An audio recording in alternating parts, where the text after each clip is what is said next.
Good afternoon everyone. Myself Shailja from the team Simpliwow services. Smiles bring happiness, smile brings hope and smile brings health, isn't it?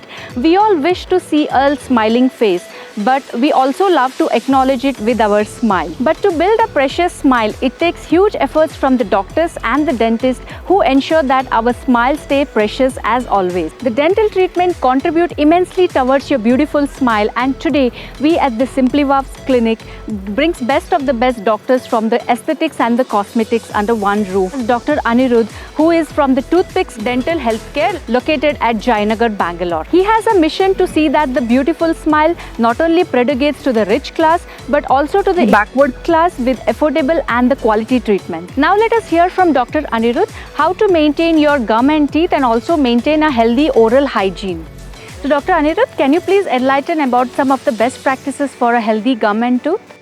Well, it is first important for us to understand what is inside our mouth, right? What is inside our mouth and what is that we are looking into as far as practices are concerned. Everybody brushes their teeth in the morning. Everybody knows that they have to clean their tongue, and we all understand that that's the basic ritual that we are supposed to be doing. But understanding how our tooth is, understanding what to know. For example, brushing your teeth, dental flossing, and cleaning your tongue, and using essential mouthwashes, I think is one of the basic requisites for a healthy mouth. Mouth and oral cavity is an index to our body which identifies systemic diseases like blood sugar deficiencies, etc. So how do you think we can combat to this problem? It's always there that we have to get a dental checkup done every 6 months. That's a primary requisite. If you see in the West, it is a mandatory thing that a lot of countries have told their citizens.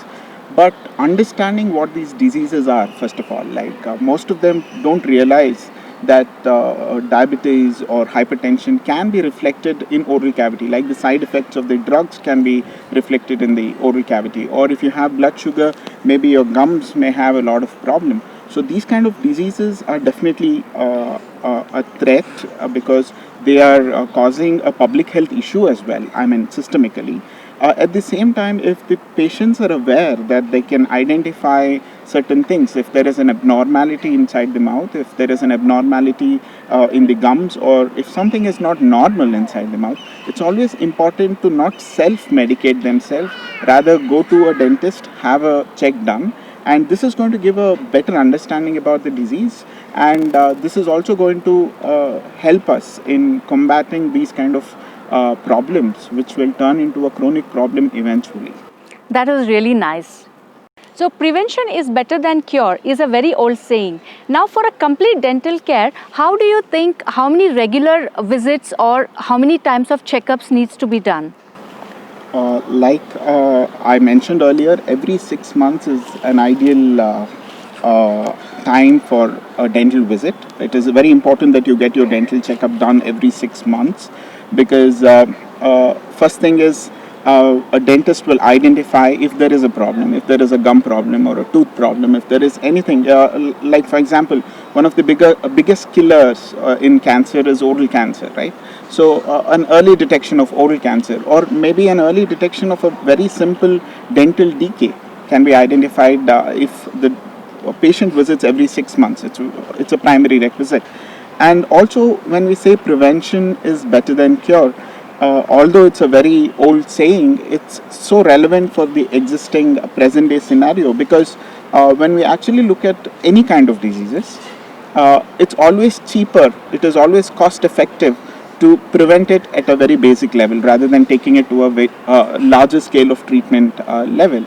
And what happens is that when we look into preventive dentistry, or when we look into preventive medicine, most of the time it is the awareness. It's about the education that we give the people, rather than the word patients being used. I would say the community should understand what is the importance of health, and how do we do that? We educate them.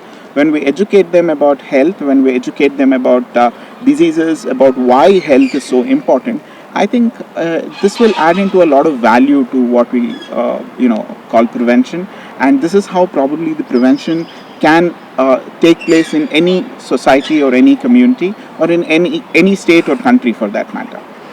So for all the busy bees out there, this is something that you should really need to consider.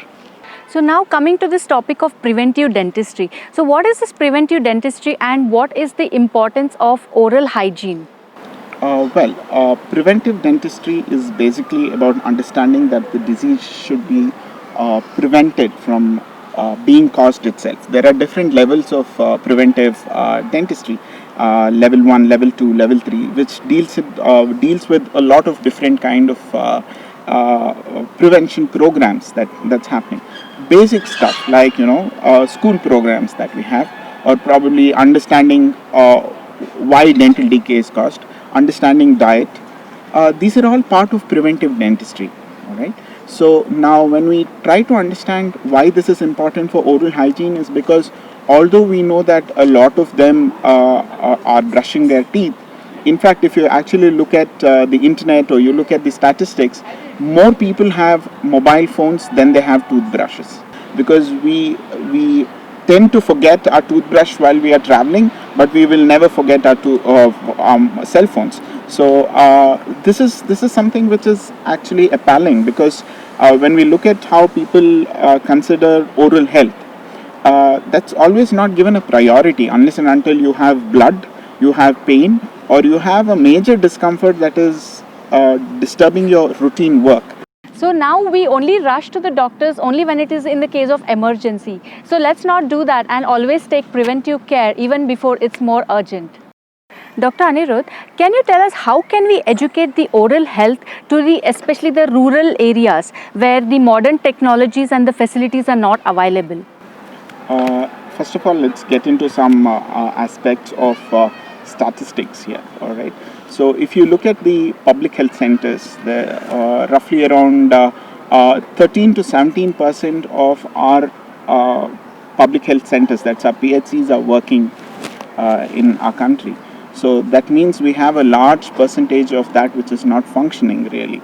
So again, looking back at preventive dentistry, there is a lot of work that we need to do to reach out to the rural population, or to reach out to people who are not able to get the availability of dental healthcare. Unfortunately, there are a lot of things that is being neglected as well. We see people who practice street dentistry. I mean, you must have seen a lot of videos on the internet, YouTube, so on and so forth, your social media, centers, where you see a lot of street dentists, lot of dentists who practice without real legal documents, or probably without being a dentist at all. So these kind of things should first be stopped, because these are the ones which are influencing people to assume that it is okay to get treated in such a scenario. All right. Second thing is that we need to get into understanding and creating programs in which we need to kind of infiltrate into the society where dental health is not available. Although we assume that rural health is not, rural areas are not being, accessed with dental health. If you look at the statistics of how the urban, diseases are, how the rural diseases are, if you actually look at chronic diseases like obesity, maybe cardiovascular disease, is a lot higher in an urban population. Accessibility to refined sugar, rather carbohydrates, for example, like your French fries, or maybe breads and burgers, and whatever is more sticky and what can cause possible dental problems, are more in terms of urban areas as compared to your rural areas. But still, there are a lot of diseases that are neglected. For example, in rural population, there may be people who are consuming tobacco in different forms, like gutka, pan, etc. They may be diagnosed with oral cancer, and maybe a person in an urban area may be able to go to a government hospital or a private clinic just because he feels that okay, there is some pain in his mouth, or which can be totally neglected in rural area. And therefore it is very important not just to diagnose oral cancers or larger diseases, but also to understand the basic diseases to keep their health very good from the beginning of their childhood, since they are children. So it's very important to infiltrate. So how do we infiltrate? There are multiple programs that are there. There are a lot of studies that have been done on mobile vans which go into the rural areas. A lot of dental camps conducted by institutions. A lot of doctors who kind of have their weekend clinics in the rural centers and so on and so forth. So therefore, I think it's a huge program. It's a huge challenge for practitioners as well as the government to kind of reach into the rural areas, to get into these population and help them with respect to dental health. So how are you going to implement this preventive dentistry in your Toothpicks, and what are your views on that? Well, in Toothpicks, because Toothpicks is more than a clinic, it's also a vision for me. So what has happened with Toothpicks is that we have wonderful programs that we do in terms of preventive dentistry. Talk about health education, talk about health literacy. You talk about different programs where we teach them from basic level of how to brush. We literally, like a child is shown how to write, we literally hold their hands and teach them brushing. We use different techniques which are taught internationally. We have implemented that in Toothpicks. We have a preventive dentistry clinic in our aspect of Toothpicks where we work. All our staff are trained to teach our patients about basic techniques of oral hygiene. And the main motto of Toothpicks, although we are located in Bangalore, we are strategically positioned in a very nice area in Jayanagar, but still we are also moving into different areas of the state. We are moving into Tier 2 cities, Tier 3 cities, rural areas. We go conduct camps in slums, we conduct camps in schools, and we conduct camps in smaller villages. And we teach them the basic things like brushing. How do you brush? Because we all assume that we know how to brush, but Absolutely, although we brush our teeth, we rinse our mouth, still we have dental problems. So considering this, we take care of these minute details. We do a screening for them. We educate them about everything that's required in oral health. We categorize them. Like there may be somebody who's very naturally a very good, he can maintain his oral hygiene really well. It can be something like a handwriting, or somebody who is born an artist, he can maintain his teeth. Or somebody who is not brushing in a regular way may not have dental caries because of so many other factors. But here what we are looking at is to teach them everything. First, understand what they don't know, understand their weakness. We kind of do a SWOT analysis like what these management systems do. We try to understand what is that the person is weak at. What is the strength of the person? We try to understand that, get that into our system, and then we teach them everything individually. So this is how we in Toothpicks, we are trying to build preventive programs so that 10 years from now, probably our patients are going to thank us because, once a patient comes for dental treatment, there shouldn't be a repeated program unless he comes to a dentist every 6 months for a regular dental checkup. It shouldn't be really for a disease. So that's our motto. We try to get complete eradication of dental issues for that particular patient, so that in the long run he's going to be benefited because he's going to save his teeth naturally, because whatever God has given is the best, isn't it? Indeed, it was a very great insight that you have shared with us today. So now coming to a very important factor of the dental treatment, that is the cost in the dental treatments. So India has been a hub for all the international dental patients for the dental surgeries and various other treatments. So is it really true? To an extent, yes. As compared to so many other countries, can be Thailand, or I'm trying to compare economically kind of viable countries. I'm not trying to compare to the West. We are extremely cost effective. Our dental treatments are very cheap as compared to what it is elsewhere in the world. So now that you have told us about the cost-effective dental treatments in India, what do you think about the dental insurance? What significant role does dental insurance take place in these treatments? Well, if to be frank, we don't have dental insurance that is being covered by most of the legal insurance agency on dentistry per se.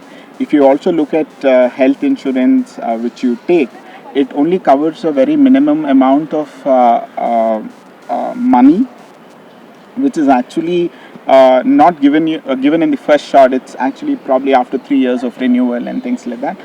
Very meager amount, which is not sufficient for an entire family to really get a dental treatment done. So we still don't have the concept of dental insurance in our country. So probably in future, the policymakers, the finance, the ministry, and all of them will look into oral health. The beyond all this, really speaking, 1.5 to 2% of our overall GDP is actually spent on healthcare. That's overall healthcare. But then when we are talking about oral health, we really don't have an allocation of budget towards oral health at all in our country. So it's all covered under a very small amount of I think 1.7 to 1.8% of GDP that is covered for healthcare. So looking at all that, I think there is a lot of reformation, lot of things that's required to improve the overall healthcare system, and therefore, in turn, also our oral healthcare system in our country. So now talking about the affordable quality and the best practices. So does quality compromise with the price in the dental treatments in India?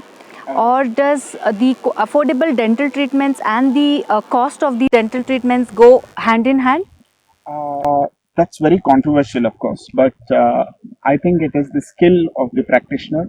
It is the kind of facility that you provide, which is actually very important. And also, a person who is attending to you should be ethically right about what he is delivering. Uh, of course, if you look at some of the quality materials that we try to use in dentistry, most of these materials are either manufactured in some of the European countries or from the US. It's generally got from outside our country. So I think we need a lot of support on the terms of improving research in our country to bring in new materials. So material science need to improve in terms of dentistry. So considering that, we could possibly bring down the cost of dental treatment if we are getting material from local places. When I say local, it's not cheap really, but with quality that is more affordable. But if you look at international brands in dentistry, maybe a crown that is available from a brand of 3M, right? So these are expensive because these materials are brought in from a different place. They have a different kind of research that goes to get these materials. So therefore, not every time I wouldn't agree price is directly proportional to quality. I don't agree with that. But of course, if you need a decent kind of a quality, then the cost may vary. It's like buying a car, all right? So if you may want to buy a basic car which may cost you like maybe 1 to 3 lakhs, and you may want to buy a car that is from 10 to 15 lakhs. Now, the purpose of the car is to travel from one destination to another destination. Probably it may serve the purpose, it may serve the purpose, but what kind of quality we are looking at, what kind of longevity we are looking at, so that is how probably we'll have to gauge when somebody asks us why the price of a certain thing is more, or how do you relate quality to the cost that you're attending to. So therefore, with practice, like for example, a doctor is practicing for a couple of years. When his practice improves, he's more well versed with that science, right? So therefore, he will charge definitely more than probably somebody who is not experienced in that particular field at all. But however, to provide quality and affordability is a very big challenge, and that challenge in Toothpicks we have kind of taken it up on us, and we try to provide very good services at a very affordable cost, because we want to reach out to people and tell them, see, dental health is not something which you should neglect, because what is expensive is really not the dental treatment, but the neglect that you have towards Absolutely. dental Yes, treatment. Yeah, yes. because the more you wait for a problem to go forward, the more you will spend on it, because the treatment gets more complicated. So that's, I Correct. think that's how you could gauge what is quality and probably the cost of the treatment. That's how you could argue on that point as well. So you told us about the various aspects of the kind of affordable, dentistry, like the kind of materials that you use, and various aspects of the dentistry. So now this affordable dentistry, how is it redefining the Indian dentistry? See, I'm not saying Indian dentistry is not affordable. All right, Indian dentistry is definitely more affordable than dentistry elsewhere in the world, because, like I mentioned earlier, it's about the kind of cost that we have. Okay, we probably may charge just 20% of what probably a dentist is charging somewhere else in the globe. In our country, we still provide very good experience. We still provide an ambient dental clinics. We have a lot of facilities that we try to give. We provide very good sterilization process, which is very important. Now, affordability is something which is difficult to measure, because our population is so diverse, right? We need to reach out, we need to talk. I mentioned earlier, in Toothpicks, we have a preventive dentistry unit where we talk to the patient, we find out what their requirement is, what is the affordability. I mean, not every patient who walks in will be given the most expensive treatment option. That's not how it works. How it works is basically to understand the requirement of the patient, what the patient can afford, and how we can help them in deciding the right treatment for themselves, what is the longevity of the treatment, and there are so many other things that we would want to highlight in that particular aspect of initial process of a patient's visit to the dental clinic. So this is a very essential aspect of how we could gauge affordability also of the patient, because it is also difficult for us, if we are doing it in a very private sector, it is very difficult for us to kind of pull in a lot of funds from elsewhere and do free of cost treatment, because if somebody requires a free of cost treatment, of course they will look at institutions, they will go to government hospitals and things like that. But when they come into a private setup, when they come into a private clinic, we would want to make it very affordable by gauging what the problem is, what are the options that are there, and by informing the patients about both the pros and the cons of every treatment, counseling the patient about what is required and what is not required, and then probably make a informed decision, take an informed consent from the patient before we go ahead with any kind of dental treatment. So creating healthy smiles becomes, for the backward community, becomes a social responsibility of each individual. So how does the society contribute towards this healthy smile, and what do you think is the government's stake in this vision? Uh, yeah, again, coming to the same point of how much is the expenditure on the healthcare, and I think the government has to look into allocating a separate fund towards oral health, because oral cancer is one of the biggest killer in our country. So, considering all of this, we have a couple of programs that are being conducted.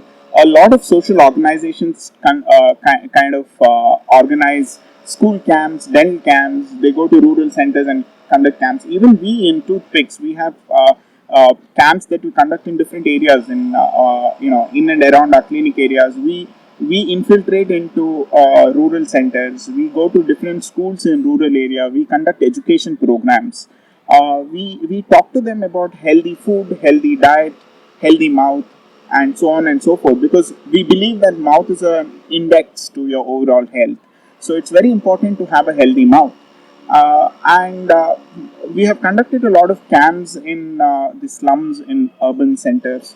Uh, all this, and we kind of go to Anganwadi centers, we kind of go to a group of, there are some clubs where there are women entrepreneurs, where there are people with disability, so on and so forth. We go into these organizations and tell them about the importance of oral health. And of course, government has been trying to conduct some programs, some very good programs like Smile Train, which they have, along with it's more like a private, public-private partnership that they have. Or there are other organizations which are conducting dental programs, institutions that conduct health programs. So does the dental health relate to the chronic diseases, and what are the risk factors underlying these dental issues? Most of the diseases like hypertension or probably diabetes or oral cancer, all these things are chronic diseases, and they all have an underlying predisposing factors. For example, you have very bad oral hygiene. Then this oral hygiene can be one of the reasons why you could be having some other problem. You may have dental infection, which can in turn become a bigger infection inside and can cause septicemia, etc. So of course, there's a lot of relation between chronic diseases and oral health, and that is why we always say, first get your oral health checked every 6 months, so that if there is something that we could identify from chronic disease, from the oral cavity about a chronic disease, probably we can identify, and then we can solve the issue for the patient. So thank you for sharing all your very good insights about the dental, health and hygiene. So I'm sure that our audience is definitely going to be, knowledgeable about how they can actually take care of their dental hygiene. So today we had a great interaction with Dr. Aniruddha, who helped us understanding the various aspects of the dental health and how we can maintain our, healthy smile. Please reach out to Dr. Aniruddha from the Toothpicks Dental Healthcare located at Jayanagar, Bangalore. Thanks for watching.